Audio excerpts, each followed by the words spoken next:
200 বছরেরও বেশি সময় ধরে হয়ে আসছে এই মেলা। ঐতিহ্যবাহী মুড়ির মেলা। মুড়ির মেলায় মানুষের ঢল। বাঁকুড়া জেলার জয়পুর ব্লকের বৈতল এলাকায় প্রায় 200 বছরেরও বেশি সময় ধরে হয়ে আসছে বৈতল বাঁকুড়ারায় ধর্ম ঠাকুরের জাত মেলা, বা অনেকেই বলে থাকেন মুড়ির মেলা। এলাকাবাসীদের কাছ থেকে জানা যায়, বহু বছর আগে এই মেলায় দূর দূরান্ত থেকে এবং স্থানীয়রা মুড়ি নিয়ে মেলা দেখতে আসতেন এবং মেলাতে এসে সেই মুড়ি খেতেন। আর এর থেকে উৎপত্তি হয় মুড়ি জাত মেলার নাম। প্রতি বছরের ন্যায় এবছরেও দেখা গেল অগণিত মানুষের ঢল। চারিদিকে নানান দোকানপাট বসে এই মেলাতে এবং আনুমানিক 8 থেকে 10,000 মানুষের ভিড় জমে এই মেলাকে কেন্দ্র করে। থাকে পুলিশের কড়া নজরদারি। এই মেলা নিয়ে কমিটির সদস্যরা কি বললেন, চলুন শুনে নেব।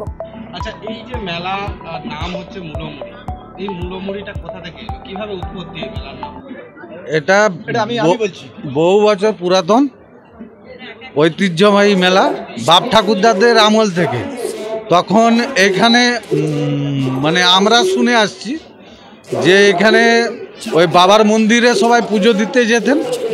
পুজো দিয়ে এসে এখানে ওনারা এখান থেকে ওই কিছু 2-4 জন যারা এখানেতে ওই অল্প স্বল্প দোকানদানি নিয়ে আসতেন, তারা ওইসব মূল্য বা ইত্যাদি বিক্রি করতেন। এবার খাবারের দোকান থাকতো, ওইখান থেকে মুড়ি কিনে তারা চপ নিয়ে মুড়ি খেয়ে যেতেন। সেই থেকেই এর নামকরণ মুড়ির জাত মেলা। এই মেলায় মূলত কোন কোন দোকান, মানে কি টাইপের দোকানদানি বসে? এই মেলায় আমাদের এখানে লোহা লক্করের দোকান, স্টেশনারি দোকান, ফলের দোকান, বাঁশের জিনিসপত্র, মাটির বাসনপত্র, ফুলের চারা, মাছ ধরা জাল, লোহা তো বলেইছে, আরও সমস্ত খাবারের দোকান, পাঁশকুড়ার চপ, মোগলাই দোকান, জাম্পিং এবং তার চেয়ে বেশি বসেছে। দোকানের হার বেশি, জায়গা দেওয়া যাচ্ছে না, জায়গা খুব সংকীর্ণ জায়গার উপরে এত দোকান বসানো হয়েছে। আমি এই মেলার সভাপতি। এই মেলাটা হয়ে আসছে আনুমানিক 228-30 বছর। মেলার নাম হচ্ছে বৈতল বাঁকুড়ারায় ধর্ম ঠাকুরের জাত মেলা। এই মেলাকে ঘিরে বিশেষত্ব বলতে এই যে মেলাটি হয়, এটি একটা গ্রামীণ মেলা।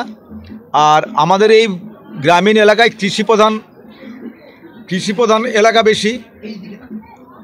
আর এই মেলাতে মানে সাংসারিক এবং চাষবাসের সমস্ত কৃষিপণ্যের সমস্ত কিছু জিনিসপত্র কেনা বেচা হয়, যার জন্য মানুষের ভিড়টা একটু বেশি হয়। সারা বছর মানুষ অপেক্ষা করে থাকেন এই মেলার জন্য, অপেক্ষা করে। মেলাকে ঘিরে কোনো অনুষ্ঠান আগে চলতো, কিন্তু এখন কোনো অনুষ্ঠান হয় নাই।